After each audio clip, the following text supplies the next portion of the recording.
మనం ఎప్పుడైనా ఇంట్లో కేక్ తయారు చేసుకుంటే మైదా లేకపోతే గోధుమ పిండి లేదా రవ్వతో తయారు చేసుకుంటాం కదండి. అలా కాకుండా ఈసారి ఈ వీడియోలో మనం ప్రతిరోజు ఇంట్లో వండుకునే అన్నంతోనే ఎగ్ లేకుండా కేక్ ఎలా తయారు చేసుకోవాలో ఈ వీడియోలో చూద్దాం. ఇప్పుడు మనం రైస్ కేక్ తయారు చేసుకోవడం కోసం ఇక్కడ ఉడికించిన రైస్ ఒక బౌల్ తీసుకున్నానండి నేను.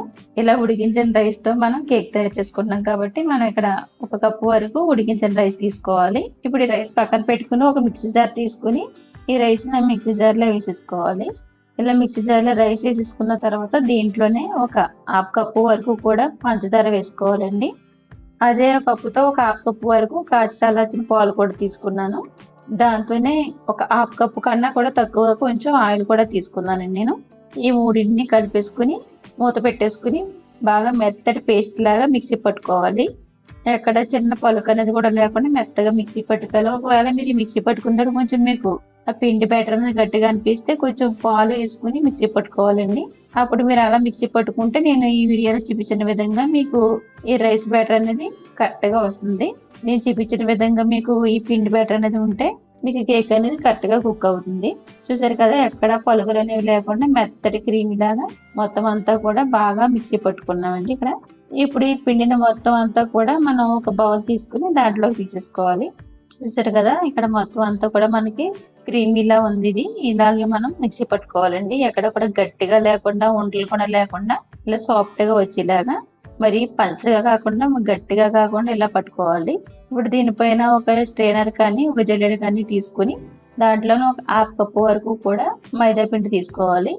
దీంట్లోనే కొంచెం వంట సోడా, కొంచెం బేకింగ్ పౌడర్, కొద్దిగా సాల్ట్ కూడా వేసుకుని మనం కేక్కి ఏ విధంగా అయితే జల్లించుకుంటామో అదే విధంగా ఉండలు లేకుండా జల్లించేసుకుని పక్కన పెట్టేసుకోవాలి.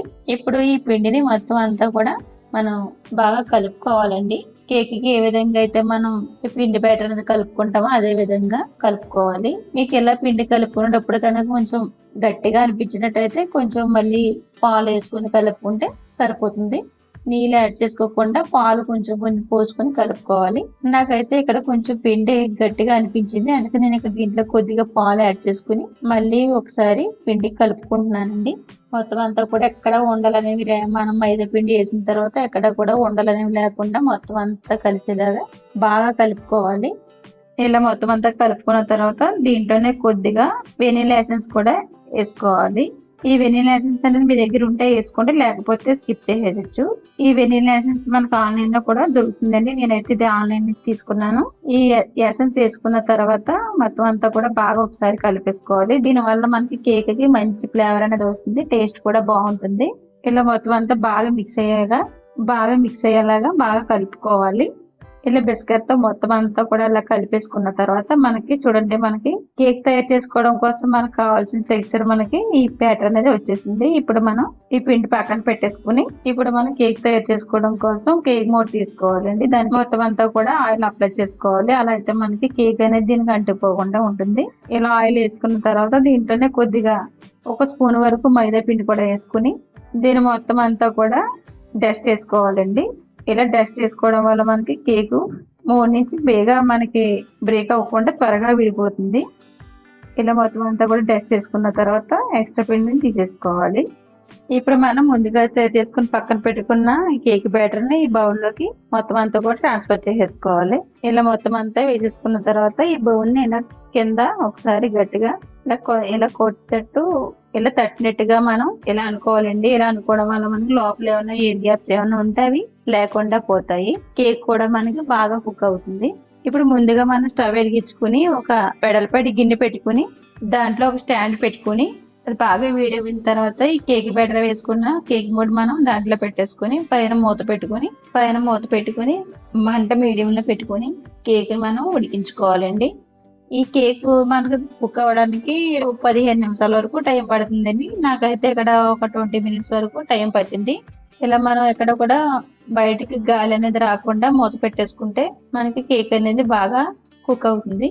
ఇప్పుడు ఒక 15 నిమిషాల తర్వాత ఇలా క్లాత్ తో మూత తీసుకుని మనకి కేక్ మొత్తం అంతా కూడా కుక్ అయింది లేదా ఒక టూత్ పిక్ కానీ లేదా చాక్ కానీ తీసుకుని ఇలా చూసుకోవాలండి. మనం ఇలా చూసుకునేటప్పుడు మనకి పిండి అనేది అంటుకుంటే మనకి ఇంకా లోపల కుక్ అవ్వాలని అర్థం. ఇక్కడ నాకు కొంచెం ఇంకా కొద్దిగా పిండి అనేది అంటుకుంటుంది. అందుకని ఇంకొక 5 నిమిషాల వరకు మనం మూత పెట్టేసుకుని దీన్ని కుక్ చేసుకుందాం. అందులోనే మనం ఇది రైస్ తో తయారు చేసాం కాబట్టి మనకి కొంచెం ఎక్కువ టైం తీసుకుంటుందండి కుక్ అవ్వడానికి. ఇప్పుడు మళ్ళీ మూత పెట్టేసుకుని ఇంకొక 5 నిమిషాల వరకు కూడా దీన్ని ఇలా కుక్ చేసుకుందాం. ఇప్పుడు 5 నిమిషాల తర్వాత మళ్ళీ మనం ఒకసారి మూత తీసేసుకుని మళ్ళీ ఒకసారి చెక్ చేసుకుందాం అండి. ఇదిగో చూసారు కదా, ఇప్పుడు ఎక్కడా కూడా మనకి అంటుకోకుండా ఉంది. అంటే మనకి కేక్ అనేది తయారైపోయింది. ఇప్పుడు మనం స్టవ్ ఆఫ్ చేసుకుని ఈ కేక్ ని బయటికి తీసేసుకుని బాగా చల్లారనివ్వాలి. బాగా చల్లారనివ్వాలండి. దీన్ని వేడి మీద తీస్తే మనకి బౌల్ కి అంటుపోతుంది కాబట్టి మనం బాగా చల్లారేంత వరకు దీన్ని పక్కన పెట్టేసుకుని ఉంచుకోవాలి. చూసారు కదా, నాకు ఇప్పుడు ఇది మొత్తం అంతా కూడా చల్లారిపోయిందండి. చల్లారిపోయేటప్పటికే మనకి ఇప్పుడు ఇలా మనం ఒక సాగుతో మొత్తం అంతా కూడా ఓపెన్ చేసుకోవాలి. అలా ఓపెన్ చేసుకోవడం వల్ల మనకి ఎక్కడ అనేది అంటుకోకుండా కేక్ అనేది ఓపెన్ అవుతుంది. ఇలా ఒక ప్లేట్ తీసుకుని ఈ కేక్ మోడ్ ని మనం ఇందులో రివర్స్ గా ఇలా పెట్టి తిరిగేసుకుని ఆ బౌల్ పైన చిన్నగా ప్రెస్ చేసుకుంటే మనకి కేక్ అనేది ఈజీగా ఊడొచ్చేస్తుంది. చూసారు కదా, మనకి ఎక్కడ కూడా కేక్ అనేది బ్రేక్ అవ్వకుండా అంతా కూడా పర్ఫెక్ట్ గా బాగా వచ్చింది. లోపల వరకు కూడా బాగా కుక్ అయిందండి కేక్. చూడడానికి చాలా సాఫ్ట్ గా చాలా కలర్ఫుల్ గా బాగా కనిపిస్తుంది కేక్ అనేది. అంతేనండి, మన ఎగ్లెస్ రైస్ కేక్ రెడీ అయిపోయింది.